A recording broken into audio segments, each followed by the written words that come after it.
Markers.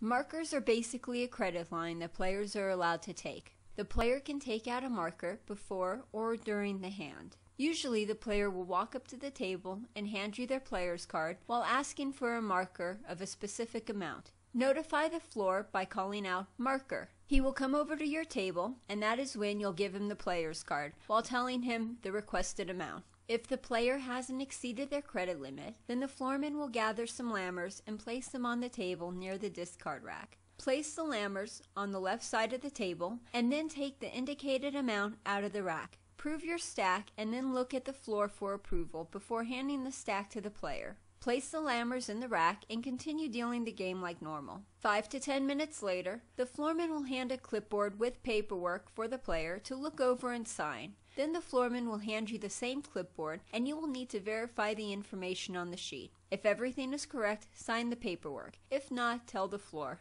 Detach the second copy, fold it up, and drop it in the drop box. You will then initial the table card and place the lammers on the small clipboard and hand it back to the floor.